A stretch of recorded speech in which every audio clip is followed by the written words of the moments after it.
स्वागत छ। म रिवाज नेउपाने। आज हामी कक्षा 10 को विज्ञान विषयको पाठ 13 पढ्दैछौँ। यस पाठको शीर्षक रहेको छ materials used in daily life. यस पाठ अन्तर्गत आज हामीले सेरामिक्स र प्लास्टिकको बारेमा पढ्दैछौँ। आउनुहोस् आजको कक्षा सुरु गरौँ। चिया खानाको लागि प्रयोग गरिने माटोको कप प्लेटको सेट देख्नु भएको छ। यस्तो खाले कप प्लेट केबाट बनाइएको हुन्छ तपाईहरुले कहिले ख्याल गर्नु भएको छ? त्यसैगरी कुनै पकाउने भाँडा छ भनेदेखि त्यो भाँडाको बिँडमा कालो यस्तो पदार्थ, यो कालो पदार्थले बनेको एउटा ह्यान्डल यसरी लगाइएको हुन्छ। यो ह्यान्डल केले बनेको हुन्छ तपाईहरुले कहिले ख्याल गर्नु भएको छ? यी उदाहरणहरुमा यो कप प्लेट बनेको पदार्थ चाहिँ सेरामिक्स हो भनेदेखि त्यसैगरी यो ह्यान्डल बनेको पदार्थ चाहिँ के हो त? एक किसिमको प्लास्टिक हो। आजको कक्षामा हामीले सेरामिक र प्लास्टिकको बारेमा पढ्दैछौँ। यिनीहरू केले बनेका हुन्छन् र यिनीहरूको विशेषताहरू के हो, साथसाथै यिनीहरूको उपयोगिताहरू के हो भन्ने बारेमा आजको कक्षामा हामी छलफल गर्नेछौँ। आउनुहोस् अगाडि बढौँ। सुरुमा सेरामिक्सको बारेमा केही जानकारी हासिल गरौँ। सेरामिक्स भन्दा बित्तिकै तपाईहरुले के बुझ्नुहुन्छ? विशेष प्रकारको माटोबाट सामग्रीहरूलाई चाहिँ जनाउँदछ। यो माटोमा चाहिँ यो विशेष प्रकारको माटो मैले यहाँ भने यो माटोमा के मिसिएको हुन्छ त? यसमा कार्बन मिसिएको हुन्छ, त्यसैगरी अक्सिजन मिसिएको हुन्छ, त्यसैगरी नाइट्रोजन मिसिएको हुन्छ र सिलिका पनि मिसिएको हुन्छ। यी सबै पदार्थहरू मिसिएर बनेको माटोबाट बनाइएका सामग्रीहरूलाई चाहिँ के भनिने रहेछ त? सेरामिक्स भनिने रहेछ। र यसमा चाहिँ पानीको मात्रा पनि पाइन्छ र साथसाथै एल्युमिनियम सिलिकेट पनि पाइने गरिन्छ। र कुनै अवस्थामा यो सेरामिक्स बनाउने माटोमा चाहिँ क्याल्सियम कार्बोनेट र म्याग्नेसियम कार्बोनेट पनि पाइन्छ। तर सधैँभरि यो क्याल्सियम कार्बोनेट र म्याग्नेसियम कार्बोनेट चाहिँ सधैँ पाइँदैन। कुनै अवस्थामा मात्र यो क्याल्सियम कार्बोनेट र म्याग्नेसियम कार्बोनेट पाइने गरिन्छ। र यो सेरामिक्सको भाँडाहरू प्राय जसो सेतो चमकदार भाँडाहरू हुन्छन्। यो सेतो चम्किलो बनाउनको लागि प्रयोग गरिने माटोलाई चाहिँ क्याओलिन भनिन्छ। यसको अर्थ यो सेरामिक्सलाई सेतो चम्किलो बनाउनको लागि प्रयोग गरिने माटोलाई चाहिँ के भनिने रहेछ? क्याओलिन भनिने रहेछ। र माटोको भाँडो बनाउँदाखेरि चाहिँ यो सेरामिक्स बनाउन प्रयोग गरिने यो माटोलाई पानीसँग मुछेर विभिन्न आकारमा ढालिन्छ। यो विभिन्न आकार दिइसके पछाडि यसलाई चाहिँ घाममा सुकाइन्छ। घाममा सुकेको यो माटोको भाँडोलाई फेरि भट्टीमा तताइन्छ र यो उच्च तापक्रममा भट्टीमा तताउँदाखेरि यसमा चाहिँ विभिन्न केमिकल रियाक्सनहरू भएर त्यो माटोको भाँडो चाहिँ के हुन्छ त? कडा अर्थात् हार्ड र छिद्रयुक्त हुन्छ। छिद्रयुक्तलाई अंग्रेजीमा पोरस भनिन्छ। र यो छिद्रयुक्त भाँडोलाई टल्काउनको लागि भट्टीमा तातेको अवस्थामा यसलाई टल्काउने सामग्रीहरू राखिन्छ। जस्तै टल्काउने सामग्रीहरूमा चाहिँ नुनको मसिनो धुलो यो तातेको अवस्थामा यो भाँडोमा छर्किन्छ, अथवा नुन साथसाथै यसमा चाहिँ टिन अक्साइड पनि हाल्न सकिन्छ यो भाँडोलाई चम्काउनको लागि। र त्यसैगरी लिड अक्साइड पनि प्रयोग गर्न सकिन्छ। यसरी यो टिन अक्साइड, लिड अक्साइड अथवा नुनको लेपन लगाएर सामग्री यो जुन माटोको भाँडाहरू बनेको हुन्छ यसलाई चम्काइसके पछाडि यसले चाहिँ के गर्दछ त? यसको रिजल्ट भनेको के हुन्छ त? छिद्र रहित हुन्छ। यो माटोको भाँडाहरू चाहिँ छिद्र रहित हुन्छ। यसको अर्थ नन पोरस हुन्छन्, जसले गर्दाखेरि यो माटोको भाँडोलाई हामीले विभिन्न काममा प्रयोग गर्न सकिन्छ। र यसमा एउटा ख्याल गर्नुपर्ने कुरा यो नुन, त्यसैगरी टिन अक्साइड, त्यसैगरी लिड अक्साइड राखेर चम्काउने कामलाई चाहिँ ग्लेजिङ भनिन्छ। तपाईहरुलाई ग्लेजिङ भनेको के हो भनेर प्रश्न सोधियो भनेदेखि तपाईहरुले यो सेरामिक्सको माटोको भाँडोलाई चम्काउनको लागि भट्टीमा त्यो उक्त भाँडो तातिरहेको अवस्थामा नुन अथवा टिन अक्साइड अथवा लिड अक्साइडको लेपन लगाएर यो चम्काउने प्रक्रियालाई के भनिन्छ? ग्लेजिङ भनिन्छ भनेर लेख्नुपर्ने हुन्छ। अब सेरामिक्सबाट बनेका भाँडाहरूको विशेषता के हुन्छ त? एकचोटि त्यो विशेषताको बारेमा कुरा गरौँ। प्रपर्टिज। यो चाहिँ एसिड, बेस तथा साल्ट कुनैसँग पनि यो सेरामिक्सले चाहिँ के गर्दैन? रियाक्सन देखाउँदैन। केमिकल रियाक्सन हुँदैन यिनीहरूको बीच। त्यसैगरी सेरामिक्सलाई उच्च तापक्रमले केही असर गर्दैन। हाई टेम्परेचरको पनि केही इफेक्ट हुँदैन, केही असर हुँदैन। त्यसैगरी यो सेरामिक्स चाहिँ ब्याड कन्डक्टर हो। यसको अर्थ यसले इलेक्ट्रिसिटी तथा ताप शक्ति हिट पनि प्रसारण गर्दैन। No conduction of heat and electricity. त्यसैगरी अर्को प्रपर्टी तपाईहरुले हेर्नुहुन्छ भनेदेखि यसले पानी चाहिँ सोच्दैन। यसको अर्थ वाटर एब्जर्ब गर्दैन। मैले यसरी लेख्न सक्छु।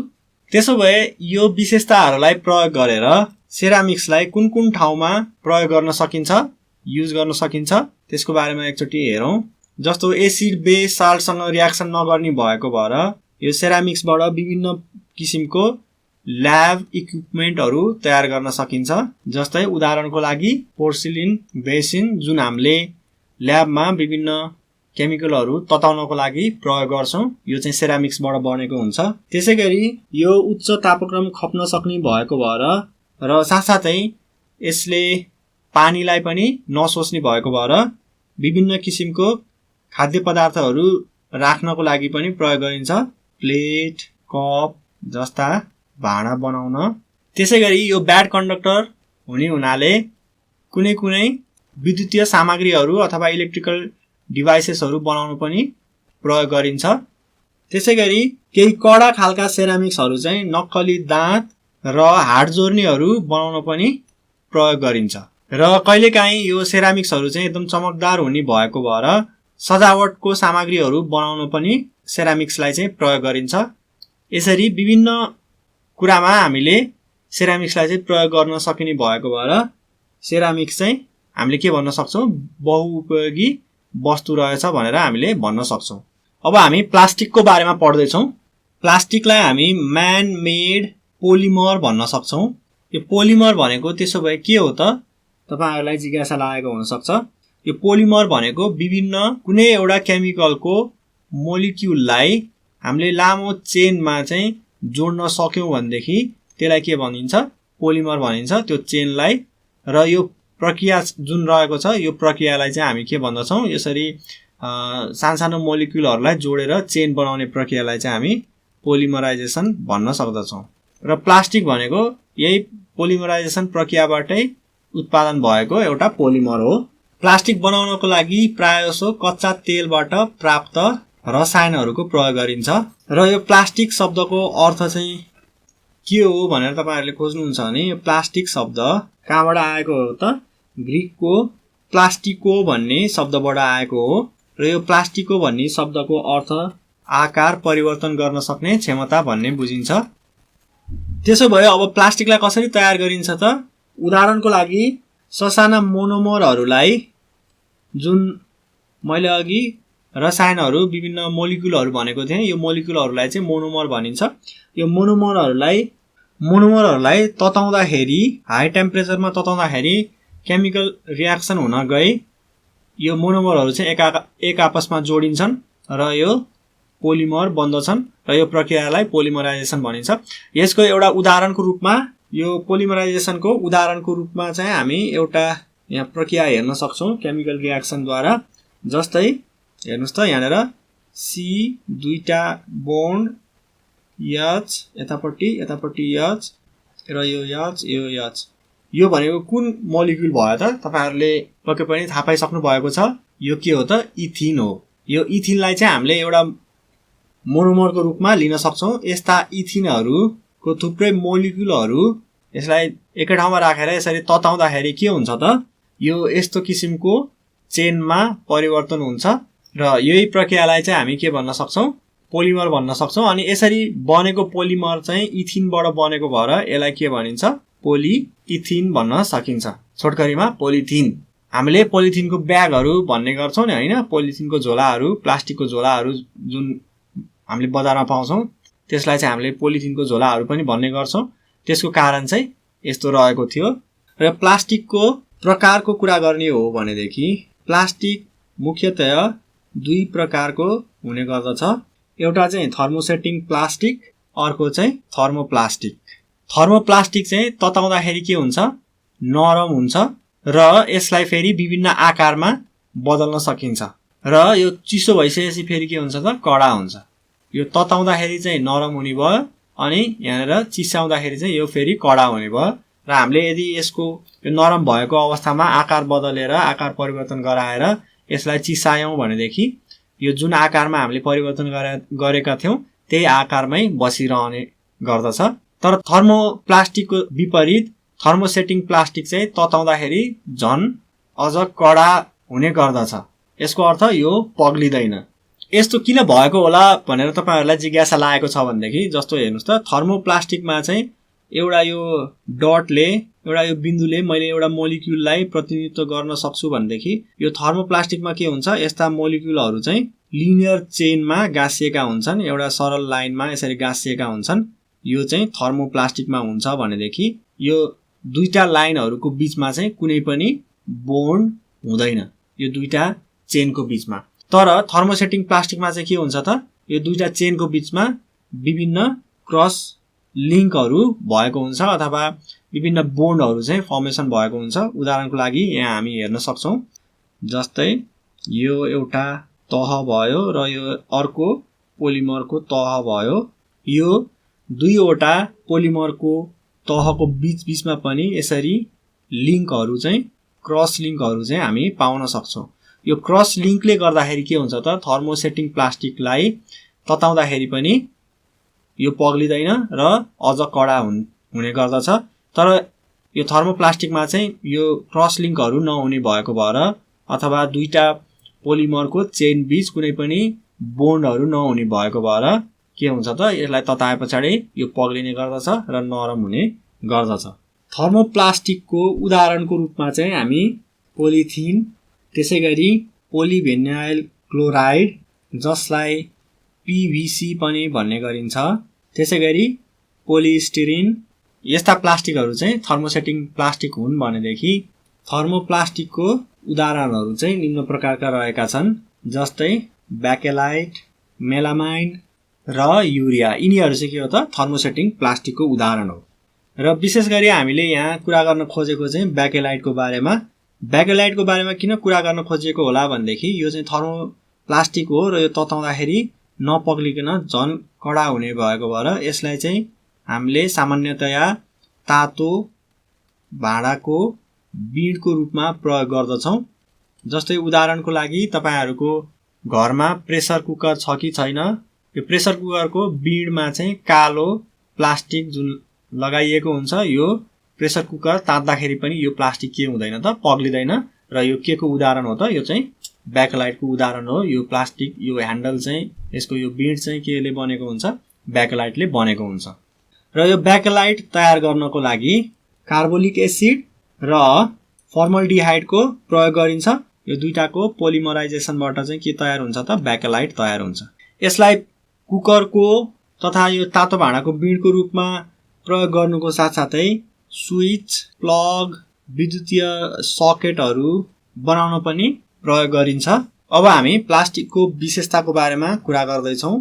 प्लास्टिक चाहिँ विद्युत र ताप शक्तिको के हो त कुचालक हो अथवा ब्याड कन्डक्टर हो र सामान्यतया यिनीहरुले अरु कुनै केमिकलहरुसँग अरु कुनै रसायनहरुसँग चाहिँ केमिकल रियाक्सन गर्दैनन् र प्लास्टिकहरु नखिने त्यसैगरी पारदर्शी हुन्छन् र यसको मुख्य विशेषता भनेको के हो त यो कुहिदैन, जसले गर्दाखेरि वायुमण्डलीय असरहरुले चाहिँ यसमा केही पनि प्रभाव पार्दैन। त्यसैगरी हलुका हुनाले यताउता लैजानको लागि पनि यो सजिलैसँग सकिन्छ। त्यसैगरी प्लास्टिकबाट बनेका वस्तुहरुलाई रियुज तथा रिसाइकल चाहिँ सजिलैसँग गर्न सकिन्छ। यो त भयो प्लास्टिकको विभिन्न विशेषताहरु। अब प्लास्टिकको उपयोगिताहरु के रहेको छ भन्ने बारेमा केही कुरा पढौं। यो प्लास्टिकहरु चाहिँ ब्याड कन्डक्टर हुनाले विद्युतीय सामग्री बनाउन र साथसाथै इन्सुलेसनको लागि पनि प्लास्टिकको प्रयोग गरिन्छ। त्यसैगरी यिनीहरु पाइप, फर्निचर र विभिन्न गाडीहरुको पार्ट पुर्जाहरु बनाउन पनि प्लास्टिकको प्रयोग गरिन्छ। किन यसरी यिनीहरुलाई सजिलैसँग प्रयोग गर्न सकिएको होला त किनभनेदेखि यिनीहरुलाई फेरि पगालेर फेरि अर्को आकारमा बदल्न सकिन्छ। त्यही भएर यिनीहरुलाई सजिलैसँग यसरी पाइप, फर्निचरमा प्रयोग गर्न सकिएको हो। यिनीहरुलाई प्राकृतिक फाइबर जस्तै छालाको सट्टा जुत्ता, कपडाहरु बनाउन पनि प्रयोग गर्ने गरिन्छ।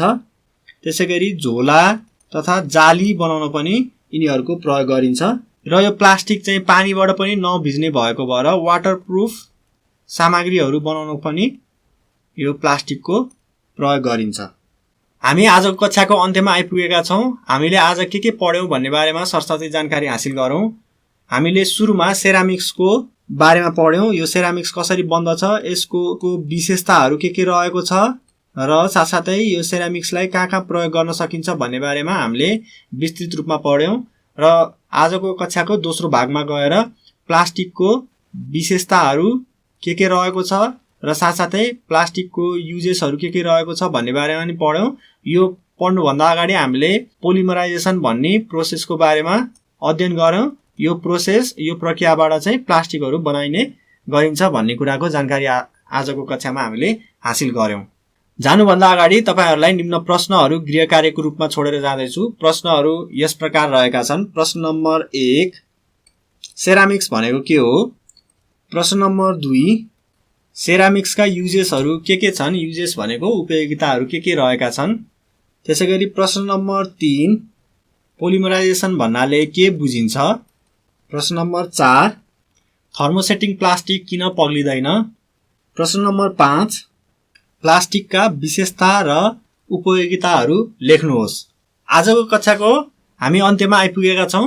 जानुभन्दा अगाडि तपाईहरुलाई अप्ठ्यारो पर्यो भनेदेखि हामीलाई सम्पर्क गर्न चाहिने इमेल ठेगाना छोडेर जाँदैछु। हाम्रो इमेल ठेगाना रहेको छ learning@dearwork.edu.np।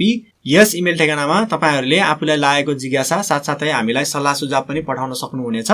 आजको कक्षा सकियो। धन्यवाद।